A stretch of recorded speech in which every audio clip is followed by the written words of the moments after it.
बहुत पहले सिनेमा हो गया होता है। मुझे लगता है कि राजा बाबू सिनेमा जो बनी थी उसका हीरो पहले मैं ही था, लेकिन टाइमिंग उनकी मिली नहीं, उनका डेट हुआ नहीं। तब तक मेरी डेट कहीं लड़ गई तो मैं कहीं ना कहीं मैं बोला कि सर आप आगे कर लीजिएगा, तो उस सिनेमा का हिस्सा में नहीं बनाने, तो शायद मुझे लगता है कि बहुत पहले ही अमरपाली जी का और मेरा जोड़ी आया होता। लेकिन फिर उसके बाद सुजनी बनी नहीं हम दोनों की। तो ये होता है ना कि समय से पहले भाग्य से ज़्यादा किसी को कुछ नहीं मिलता है। तो शायद अभी ही समय था आस्की के लिए और वो समय मिला अमरपाली जी का और चीज़ें हो रही हैं और बड़ा खूबसूरत सिनेमा बन रहा है, क्योंकि अमरपाली जी अद्भुत एक्ट्रेस हैं और इनके साथ काम करने का एक सबसे बड़ा मज़ा ये है कि वन टेक चीज़ें होती है और बड़ा मज़ा आता है। और जब कोई परफॉर्मर आपके सामने होता है ना, तो खुद को इंसान 100% नहीं 110% देने की कोशिश करता है। तो सामने वाला जब 100 कर रहा है ना, तो कोशिश करता है आदमी 110% हम करें, तो वो मज़ा आता है। तो कुछ करने की इच्छा होती है और फिर वो चीज़ें बड़ी होने लगती है। हमारा डायरेक्टर अगर इतना सोचा है तो हम उसको अपने परफॉर्म से इतना बड़ा कर देते हैं चीज़ों को, तो वो बड़ा बेहतर होता है। तो अगर समझदार एक्टर आपके सामने खड़ा है तो ऑब्वियसली चीज़ें अच्छी होगी। पहले आपके साथ काजल राघवानी की चर्चा थी आस्की के लिए, लेकिन अभी नहीं ऐसा तो कुछ नहीं था, कोई साइन ही नहीं हुआ था।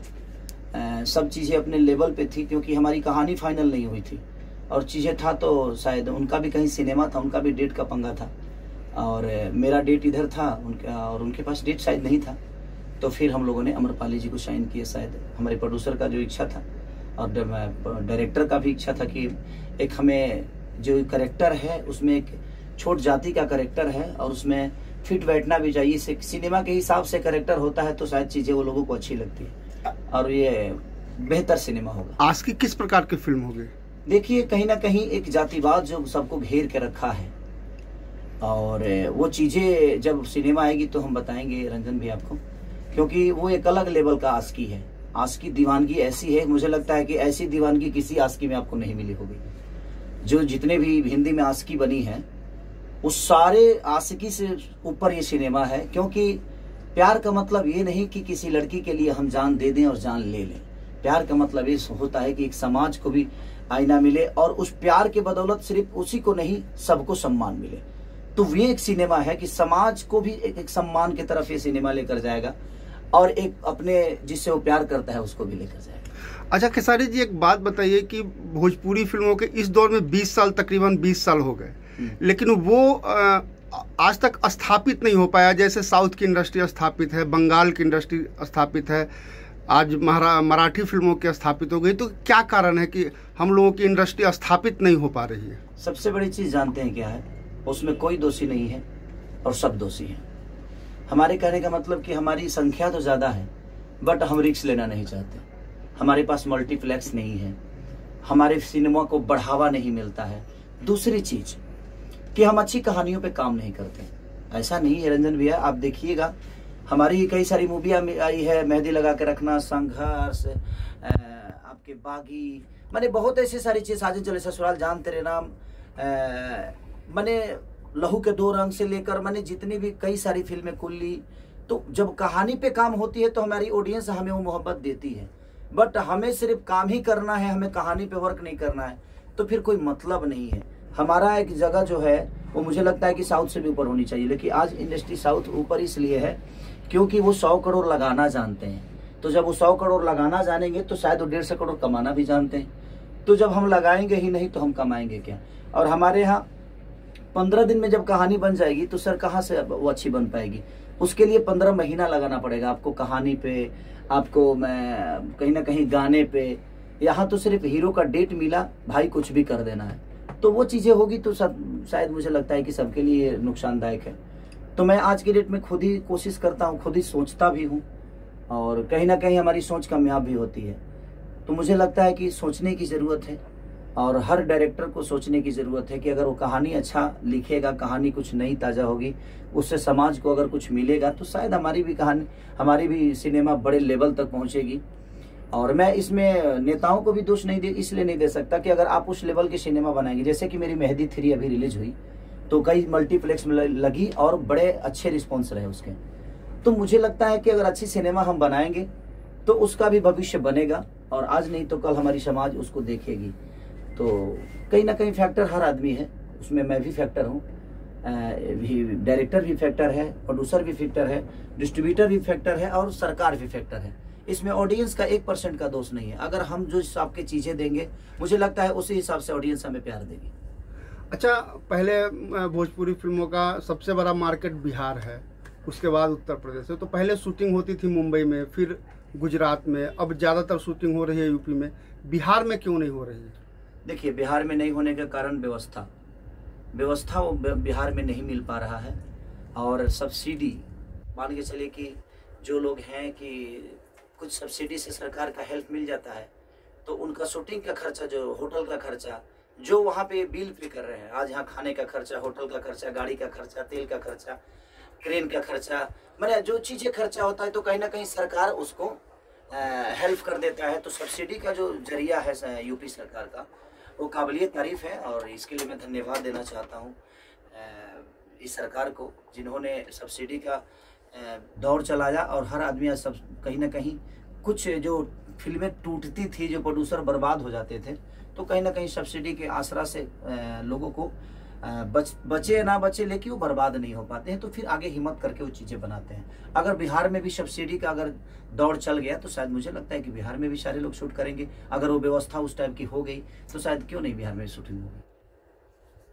सर, आपके पास एक आरोप लग रहा है, कुछ लोग सोशल मीडिया पे कह रहे हैं कि आप जिन बच्चों को गोद लिए हैं उनकी फीस नहीं दी जा रही है। तो इस पे पढ़ना भैया ने ऑलरेडी लाइव किया है, अखिलेश जी ने भी किया है, तो आपकी तरफ से क्या मैसेज है? देखिए, मैं कितनों को गोद लिया हूँ और कितनों को क्या जाता है नहीं जाता है, ये मुझे पता है और मेरा ज़मीर जानता है। मुझे किसी को सफाई देने की ज़रूरत ही नहीं है कि कौन मेरे पीछे क्या गेम कर रहा है, नहीं कर रहा है। आज मैं जो पहल स्टार्ट किया, आज हर आदमी पहल कर रहा है ना, गरीबों को खाना देना, कपड़ा देना, घर देना, या गरीबों को गोद लेना। इससे खेसारी से पहले तो किसी स्टार ने नहीं की थी। जी बिल्कुल सही बात है। आज तक भोजपुरी इंडस्ट्री में पहला तो आदमी हूँ नहीं मैं जी, लेकिन मैंने स्टार्ट किया लोगों को दान करना, लोगों का हेल्प करना, लोगों के दुख में जाना, लोगों के दुख का हिस्सा बनना। तो आज सब लोग उस दुख का हिस्सा बन रहे हैं, तो मेरी तो जीत है ना। जी। अब लोगों को लगता है कि क्या है क्या नहीं, तो वहाँ वो स्कूल जानता है कि मैं क्या देता हूँ, और वो मास्टर जानता है। हमें कहने का मतलब कि अगर ऐसे ही लोग बदनाम करते रहेंगे, तो शायद मुझे नहीं लगता कि फिर दोबारा कोई हेल्प करने की कोशिश करेगा। मैं उन परिजनों से भी कहूँगा कि अगर किसी को लगता है, ये बताइए, आज उस लड़कों को मैंने सहारा दिया तभी तो ये विवाद हुआ। जी। अगर मैं नहीं गया होता और मैं उस जगह का हिस्सा नहीं बना होता, तो शायद ये विवाद भी नहीं होता। जी। तो मैंने हेल्प करने की कोशिश की, लेकिन कुछ लोग हैं जो बड़े प्यारे लोग हैं, ऐसा नहीं कि वो भी अच्छे इंसान हैं। सबको मेरी तरफ से शुभकामना है कि उनको जितना बदनाम करने का लगता है वो मुझे करके दिखाएं। मुझे रोकने के लिए बहुत पावर चाहिए, क्योंकि मैं एक सच्चा इंसान हूँ और मैं हमेशा सच्चाई की तरफ रहता हूँ। 6 महीना में अच्छी बताइए कि 6-7 महीने से तो स्कूल ही बंद है, तो कहाँ फीस दूं? मैं ऐसे रोड पे फेंकते रहूं फीस? फीस तो आज 7-8 महीने से स्कूल हर जगह बंद है, तो कहीं ना कहीं हम रोड पे फीस फेंकते तो नहीं रहेंगे ना। मेरा मानना, जिनको जो बोलना है बोले, जिनको काम नहीं है सर वो क्या करेगा, कोई तो काम कर रहा है। आज बताइए कि मेरे पीछे कोई बोल रहा है तो बुरा कैसे है? बशर्ते ठीक है, उसका काम है बोलना।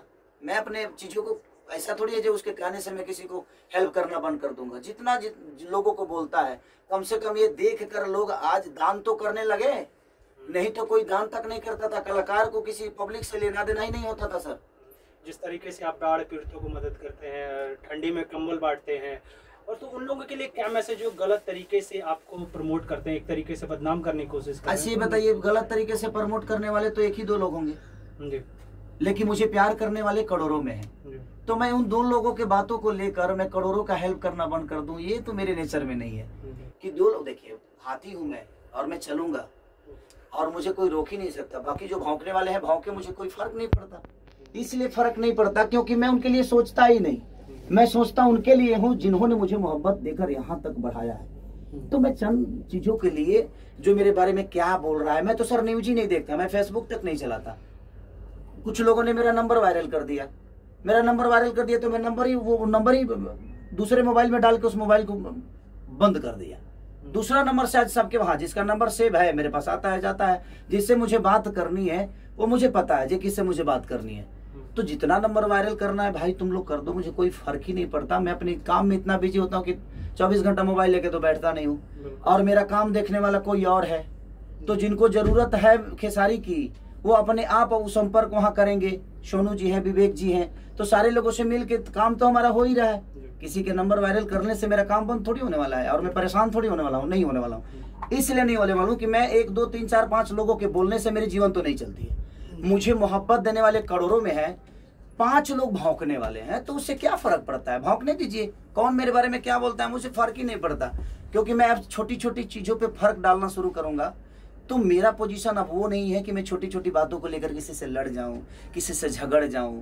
और मैं हेल्प जो करने वाली चीजें हैं, मैं किसी को क्या देता हूं नहीं देता हूं, ये मेरा ज़मीर जानता है, और मैं जानता हूं, मेरे अपने जो लोग हैं वो जानते हैं। और इनके कहने से, किसी के कहने से मेरे ज़मीर को कोई असर नहीं पड़ने वाला है। जितना बदनाम करना है कोई कर दे। सब सीता इतनी बड़ी, हमारी रामायण की सबसे बड़ी अनमोल रतन न सीता थी, उन पे भी आचरण लगाने वाले लगाए ना जी। ऐसा तो नहीं। तो जब भगवान को किसी ने नहीं छोड़ा, भगवान को भी दोषी बना दिया, तो हम तो इंसान हैं। और ऐसे क्षुद्र लोग आएंगे आपके जीवन में, ऐसा नहीं है कि नहीं आएंगे। ऐसे भौंकने वाले हजारों आपके आएंगे, लेकिन आपका रास्ता कुछ अलग है। आप अपने रास्तों के मत छोड़िए, इनको भौंकने दीजिए। जितना भौंकना है ये भौंकेंगे, शांत हो जाएंगे। मैं इसलिए नहीं बोल रहा हूँ कि मैं सीधा आदमी हूँ।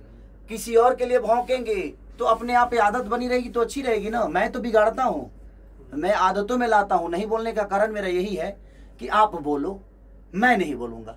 मैं नहीं बोलूँगा तो शायद ये, अगर आपके नेचर में चीज़ें रहेगी तो आप किसी को ऐसे ही बोलोगे। तो हर आदमी खेसारी तो नहीं है, तो फिर आपका अपना खुद ही समझ में आ जाएगा कि आप किस लेवल के हो और क्या हो। तो चंद लोगों की बातों के लिए मुझे प्रेशर नहीं रहता है। मैं बड़ा मस्त मौला आदमी हूँ। हमारा जो जीवन बना, हम विवादे में रही ले भाई, हम विवादे में रही ले। रीजन ये बाजी, जब आप अच्छा करिएगा भाई तो आपको झेलना पड़ेगा, ये दिमाग में रख लीजिए। आप जब अच्छा करिएगा, पत्थर साधुओं पे चलता है सर, क्रिमिनल पे किसी की औकात नहीं है पत्थर चलाने की।